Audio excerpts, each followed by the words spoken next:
بسم الله الرحمن الرحيم. الله ولي الذين آمنوا يخرجهم من الظلمات إلى النور والذين كفروا أولياؤهم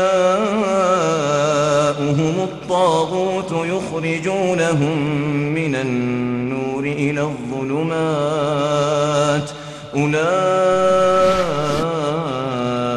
أصحاب النار هم فيها خالدون.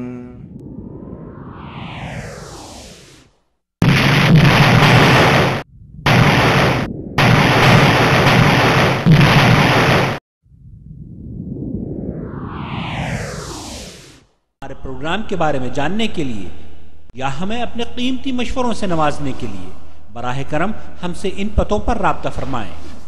محمد عاقل، فون نمبر 0504686317. جدہ دعوت سینٹر حی سلامہ کا فون نمبر نوٹ فرما لیجئے 6828888.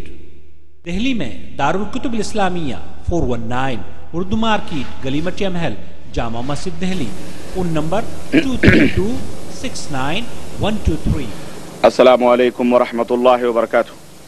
الحمد للہ نحمده ونستعینه ونستغفره ونؤمن به ونتوکل علیہ ونعوذ باللہ من شرور انفسنا ومن سیئات اعمالنا من يهده الله فلا مضل له ومن يضلله فلا هادي له واشهد ان لا اله الا الله واشهد ان محمدا عبده ورسوله. اما بعد فان خير الحديث كتاب الله وخير الهدي هدي محمد صلى الله عليه وسلم وشر الأمور محدثاتها وكل محدثة بدعة وكل بدعة ضلالة وكل ضلالة في النار. قال الله تعالى في كلامه المجيد: أعوذ بالله السميع العليم من الشيطان الرجيم. بسم الله الرحمن الرحيم. يا أيها الذين آمنوا اتقوا الله حق تقاته ولا تموتن إلا وأنتم مسلمون واعتصموا بحبل الله جميعا ولا تفرقوا. اللهم صل على محمد وعلى آل محمد كما صليت على إبراهيم وعلى آل إبراهيم إنك حميد مجيد. اللهم بارك على محمد وعلى آل محمد كما باركت على إبراهيم وعلى آل إبراهيم إنك حميد مجيد. حمد و صلات کے بعد دوستو، بزرگوں اور بھائیوں، آج کی تقریر کا موضوع ہے معجزات رسول صلی اللہ علیہ وسلم. اس سے پہلے کہ میں نبی کریم صلی اللہ علیہ وسلم کے کچھ معجزات اور ان کے فائدے آپ کی خدمت میں رکھوں، آئیے سب سے پہلے یہ معلوم کرتے ہیں کہ معجزہ کس کو کہتے ہیں، معجزہ کس کو کہا جاتا ہے، معجزہ کیا ہے، اس کی حقیقت کیا ہے. معجزہ ایک ایسی چیز کا نام ہے جو بلا کسی سبب اور بلا کسی ذریعے کے جو وہ سبب، وہ ذریعہ جو معروف و مشہور ہے، نبیوں کے ہاتھوں پر ظاہر ہوتا ہے. معجزہ ایک خرق عادت ہے، یعنی عام طور پر لوگ اس چیز کو جانتے ہیں، لیکن وہ چیز ظاہر ہوتی ہے، صادر ہوتی ہے انبیاء علیہم الصلاۃ کے ہاتھوں پر، جس سے انسانی عقل اور انسانی دماغ عاجز ہوتا ہے. اور یہ انبیاء علیہم الصلاۃ کو یہ چیز دی جاتی ہے، ان کے ہاتھوں پہ ظاہر کی جاتی ہے، ان کے نبوت کی دلیل پر، جس سے یہ پتہ چلتا ہے کہ یہ یقیناً نبی ہیں.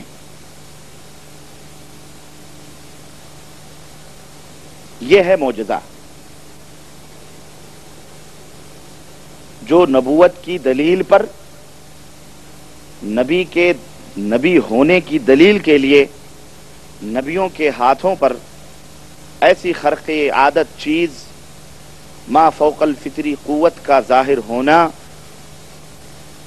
جو انسانی فطرت سے بالا تر چیز ہے، اس کا ظاہر ہونا، یہ معجزہ کہلاتا ہے۔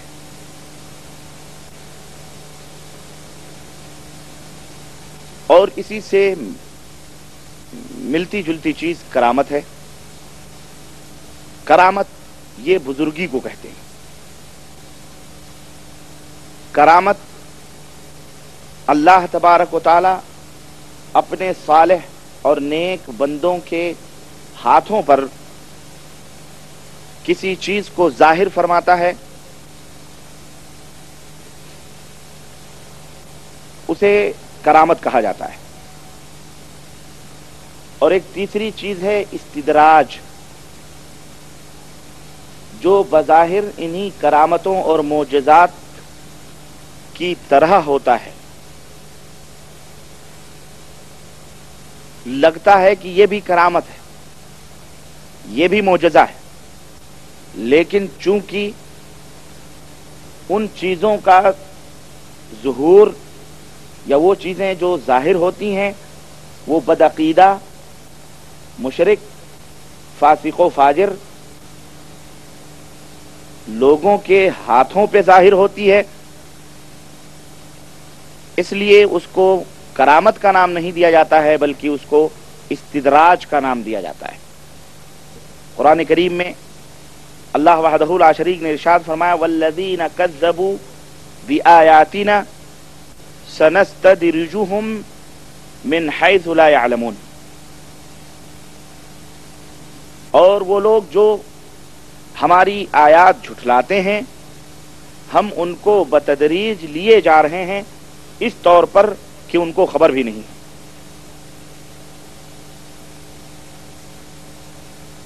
تو یہ معجزے اور یہ کرامتیں اور یہ استدراج۔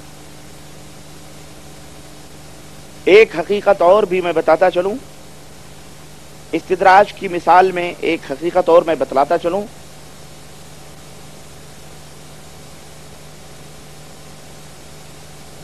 نمرود کے سلسلے میں روایات میں آتا ہے کہ اس کے پاس، اس کے دربار میں، اس کے محل میں ایک حوض تھا۔ جو لوگ اس کی عبادت کے لیے، اس کے سامنے سجدہ کرنے کے لیے جایا کرتے تھے، وہ کچھ نہ کچھ اپنے ساتھ لے کے جایا کرتے تھے، پانی ہے، دودھ ہے، کچھ بھی ہے۔ وہ لوگ اسی حوض کے اندر سب کچھ ڈال دیتے تھے اور پھر جا کے اس سے سلام اور اس کی عبادت یا اس کے سجدے کر کے جب لوٹتے تھے تو جو برتن لے کے جاتے تھے اور اس حوض میں اس برتن سے ڈال دیا کرتے تھے، جب وہ لوٹتے تھے تو اس بھرے ہوئے حوض میں سے جب اپنے برتنوں کو ڈالتے تو ان میں وہی چیز آتی جو چیز وہ ڈال کے گئے ہیں، حالانکہ ساری کی خلط ملط ہوتی، لیکن اس کے باوجود بھی ان کے برتنوں میں وہی چیزیں آتی تھیں جو وہ ڈالتے تھے۔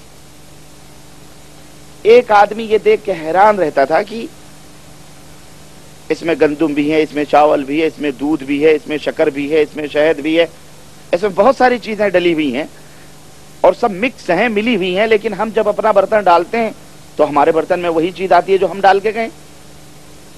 یہ ایک شیطانی عمل تھا جس کے ذریعے سے شیطان لوگوں کے ذہنوں میں یہ ڈالتا تھا کہ جو اتنے بڑے شکتی کا، طاقت و قوت کا مالک ہے وہی خدا ہو سکتا ہے۔ یہ ایک شیطانی عمل تھا،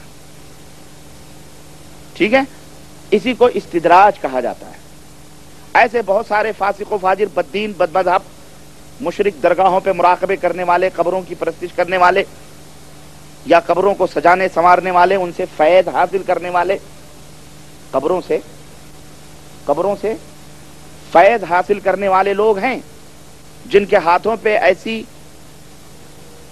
محیر العقول چیزیں ظاہر ہوتی ہیں جنہیں لوگ کرامتوں کا نام دیتے ہیں، تو یہ اس سے آدمی کو دھوکہ نہیں کھانا چاہیے، بلکہ یہ سوچنا چاہیے کہ یہ آدمی بددین ہے، اب اس کے ہاتھ پہ جو چیز ظاہر ہو رہی ہے وہ کرامت نہیں بلکہ وہ شیطانی عمل ہے، شیطان اس کے ہاتھوں پہ یہ چیزیں ظاہر کر کے لوگوں کو گمراہ کر رہا ہے۔ مثال کے طور پر میں مثال دوں، جنید بغدادی کا نام آپ نے سنا ہوگا، سنا ہے کہ نہیں سنا ہے؟ صوفیوں کے بہت بڑے صوفیہ میں ان کا شمار ہوتا ہے۔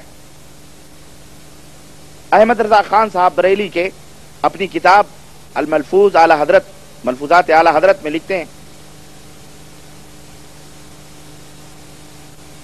کہ ان کا ایک مرید دریا کے کنارے کھڑا ہوا، کشتی کے انتظار میں تھا، اتنے میں دیکھا کہ حضرت مصلی بچھائے پانی پر اور چلے آ رہے ہیں، ماشاءاللہ تبارک اللہ۔ مرید کو دیکھا کھڑا ہوا، کہا کیا چاہیے؟ کہا مجھے دریا پار کرنا ہے۔ کہا ٹھیک ہے، آ جا مصلی پر، اور یا جنید یا جنید یا جنید یا جنید یا جنید یا جنید کہتا ہوا مصلی پہ کھڑا ہو جا۔ چنانچہ اس آدمی نے یا جنید یا جنید یا جنید یا جنید، کیا مطلب ہے یا جنید یا جنید؟ سمجھ آ رہی ہے؟ یا جنید یا جنید، ہاں، کہتا ہوا مصلی پہ آ گیا۔ جب وہ بیچ دریا میں پہنچا تو فاضل بریلوی لکھتے ہیں کہ اس کے دل میں شیطان نے وسوسہ ڈالا، اس کے دل میں شیطان نے وسوسہ ڈالا کہ حضرت تو خود یا اللہ یا اللہ یا اللہ یا اللہ کا ورد کر رہے ہیں اور مجھ سے یا جنید یا جنید یا جنید کی رٹی لگوا رہے ہیں، یہ کیا ماجرا ہے؟ یہ وسوسہ دل میں آنا تھا کہ وہ دریا میں ڈوبنے لگا۔ اس نے کہا حضرت، کہنے لگے پھر وہی کہہ جو کہتا تھا یا اللہ۔ اس نے یا اللہ اپنی زبان سے کہا۔ جب دیکھا کہ ہمارے حضرت یا اللہ کہہ رہے ہیں، وسوسہ آیا دل میں اور اس نے یا اللہ کہا، اور جیسے ہی یا اللہ کہا ویسے ہی وہ دریا کے اندر ڈوب گیا۔ کہنے لگا حضرت کہا پھر وہی کہہ جو کہتا تھا۔ چنانچہ پھر وہی کہا تو اٹھا کے مصلی پہ کھڑا کیا۔ اس نے کہا حضرت ماجرا کیا ہے؟ حضرت تو یا اللہ فرمامے اور مجھے یا جنید کی رٹی لگوا رہے ہیں۔ کہنے لگے بیوقوف، ابھی تو جنید تک نہیں پہنچا تو اللہ تک کیسے پہنچ سکتا ہے؟ یہ اب آپ سوچیں، یہ ایک بہت بڑے ہندوستان میں پارٹی کے امام ہیں، ہے کہ نہیں ہے؟ اور جن کے اوپر ناز کرتے ہیں لوگ، فخر کرتے ہیں، لیکن کیا یہ حق ہے؟ اللہ کے رسول صلی اللہ علیہ وسلم کی حدیث دیکھیں، یہ بات تو وہی کہہ سکتا ہے، لکھ سکتا ہے جو اللہ اور اس کے رسول کی باتوں سے ناواقف ہو۔ اللہ نے فرمایا کہ جن کو تم پکارتے ہو وہ تو ایک مکھی بھی نہیں پیدا کر سکتے، بھلے وہ سارے کے سارے مل جائیں، یہاں تک کہ اگر مکھی ان سے کوئی چیز چھینے تو اسے چھین بھی نہیں سکتے۔ یہ حال ہے۔ تو یہ لوگ جو قرآن و سنت سے دور ہوتے ہیں ان کا یہ حال ہوتا ہے کہ وہ اس طرح کی باتیں کرتے ہیں۔ اللہ کے رسول صلی اللہ علیہ وسلم کے پاس چند لوگ پہنچے اور ایک صاحب نے کہا کہ ماشاء اللہ ہوا شیخ، اے اللہ کے نبی، جو اللہ چاہے اور جو آپ چاہیں، جو اللہ چاہے اور آپ چاہیں تو میرا یہ کام ہو جائے۔ تو اللہ کے نبی صلی اللہ علیہ وسلم نے اپنے اس صحابی سے کہا اجعلتنی للہ ندن، تو نے مجھے اللہ کا شریک کر دیا، تو نے مجھے اللہ کا شریک بنا دیا۔ جو اللہ چاہے، بس جو اللہ چاہے وہی ہوتا ہے، میرے چاہنے سے کچھ نہیں ہوتا ہے۔ یہ نبی کی تعلیم تھی اپنے صحابہ کی، اور یہ بزرگوں کی تعلیم ہے اپنے مریدوں کی۔ آپ بتائیں کس کی تعلیم افضل اور اعلیٰ ہو سکتی ہے؟ رسول اللہ صلی اللہ علیہ وسلم۔ اور جو لوگ اللہ کو چھوڑوا کر، اللہ سے رشتے توڑوا کر اپنی پکار پکرواتے ہیں، اپنی پکار لوگوں سے کہلواتے ہیں کہ مجھے پکارو مجھے پکارو، وہ اللہ کے ولی ہو سکتے ہیں؟ وہ اللہ کے ولی نہیں ہو سکتے، وہ شیطان کے ولی ہیں۔ دنیا انہیں ولایت کا آسمان تصور کرے، ہم تو قرآن و سنت کی کسوٹی پر انہیں تولیں گے، ہے کہ نہیں ہے؟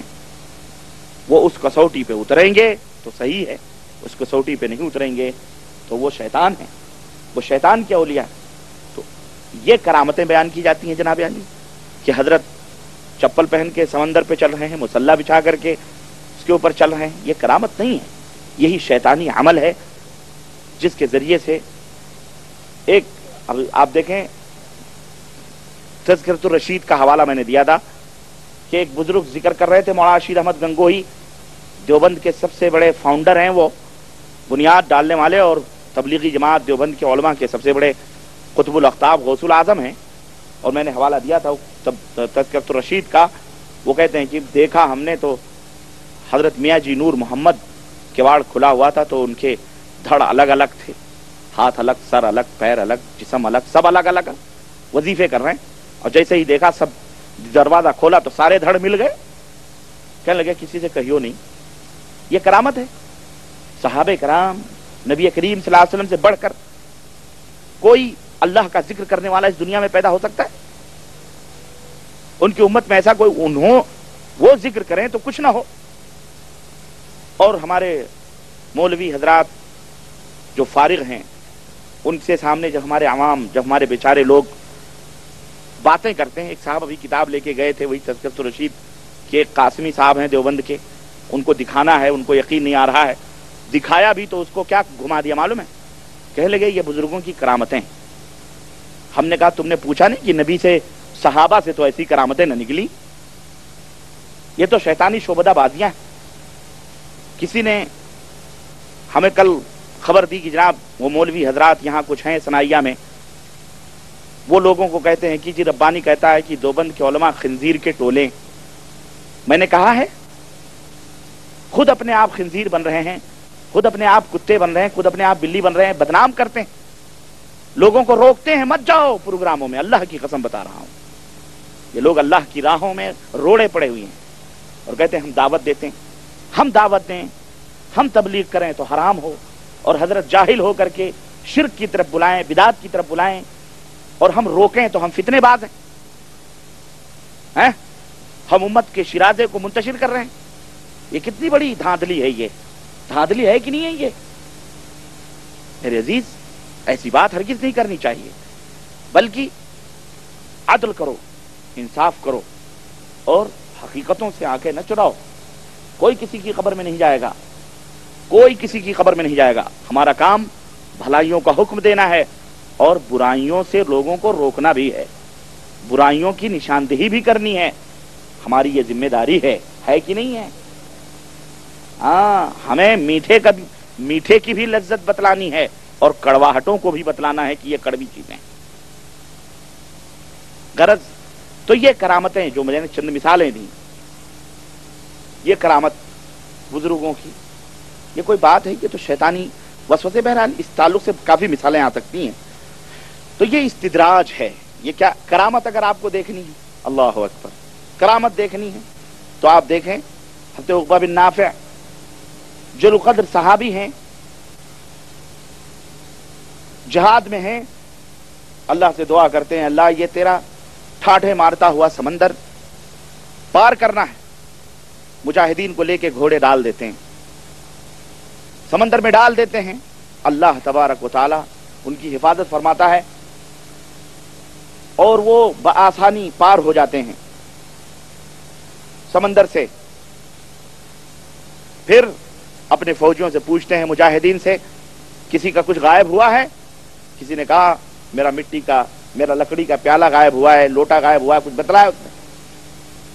مصلی بچھایا، اللہ سے دعا کی، اے پاک پروردگار تیری راہ میں جہاد کرنے والے ایک بندے کا پیالہ غائب ہو گیا ہے، تو دے دے۔ پانی کا ریلا آیا اور لکڑی کا پیالہ ساحل سمندر پہ آ کے ٹھہر گیا۔ یہ ہے کرامت۔ یہ کیا ہے؟ کرامت۔ صحابی رسول سورہ کہف کی تلاوت فرما رہے ہیں اور باڑا بغل میں ہے، گھوڑے کا استبل بغل میں ہے، اور گھوڑے تڑپ رہے ہیں اور جو ہے کیا کہتے ہیں بچک رہے ہیں. جب قرآن سے نظر اٹھا کے اوپر دیکھی تو دیکھا کہ نور کا ایک سایہ ہے جو نیچے اترتا ہی آ رہا ہے. صبح ہوئی, اللہ کے نبی کی بارگاہ میں پہنچے, کہنے لگے اللہ کے نبی آج رات میں نے یہ دیکھا. اللہ کے نبی صلی اللہ علیہ وسلم نے فرمایا کہ یہ اللہ کی سکینت تھی, یہ رحمت کے فرشتے تھے کہ جب تم سورہ کہف پڑھ رہے تھے تو تمہارے اوپر نازل ہو رہے تھے. یہ ہے کرامت. اس کو کیا کہتے ہیں؟ اس کو کرامت. ہمیں گھوڑے گدھوں سے بدکاریاں کرنے والوں کی, بزرگوں کی باتیں لا کے کرامتوں میں شامل کرتے ہیں. لڑکوں سے عشق اور محبت کی داستانیں بیان کرنے والوں کی کرامتیں لا کے بیان کرتے ہیں. کرامت ہے یہ, ایک سے ایک کہانیاں عجیب و غریب. اللہ ہدایت عطا فرمائے, اللہ انہیں ہدایت عطا فرمائے بس. آمین یا رب العالمین. الغرض تو میں عرض کر رہا تھا کہ معجزات کی حقیقت یہ ہے ما فوق جو فطرت سے بالا تر چیزیں نبیوں کے ہاتھوں پہ ظاہر ہوں انہیں کیا کہا جاتا ہے؟ معجزہ کہا جاتا ہے. اور یہ معجزات جو نبیوں کے ہاتھوں پہ ظاہر ہوتے ہیں یہ خود اس میں نبیوں کا کوئی دخل نہیں ہوتا. اس میں نبی خود انوالو نہیں ہوتا کہ بس اس کی مرضی ہے اور جب چاہے وہ معجزات کو لوگوں کے سامنے دکھاتا پھرے, دکھا دے یا بیان کر دے. نہ, بلکہ یہ اللہ کی مرضی اور منشا پہ مبنی ہے. جب وہ چاہتا ہے نبیوں کے ہاتھوں پر وہ معجزات ظاہر ہوتے ہیں. اسی طرح کرامتیں بھی چلتے پھرتے نہیں ظاہر ہوتی. اللہ کی جب مرضی ہوتی ہے, جب نبی اپنے تئیں معجزے ظاہر نہیں کر پاتا تو امتی کی یہ طاقت ہو سکتی ہے کہ جب چاہے کرامت ظاہر کر دے؟ بولو, نہیں ہو سکتی. تو جو تھوک کے بھاؤ ہمارے یہاں اپنی اپنی جماعتوں کے بزرگوں کے کرامتیں بیان کی جاتی ہیں سب علم گلم بدعقیدگی کی شیطانی دلیلیں ہیں. یہ ہم کرامتوں کے اوپر ہمارا ایمان اور اعتقاد ہے. پر کون سی کرامتیں؟ وہ کرامتیں جو قرآن و سنت سے نہ ٹکراتی ہوں, عقیدے سے نہ ٹکراتی ہوں, عقیدے کے خلاف نہ ہو, وہ کرامتیں. اور جو کرامتیں عقیدے سے ٹکراتی ہوں, عقیدے توحید کے متصادم ہوں, ہم ان کرامتوں کو تسلیم نہیں کرتے. اعوذ باللہ. ایسی کرامتیں بیان کرتے ہیں کہ جناب شاہ ولی اللہ کے والد بھوکے تھے.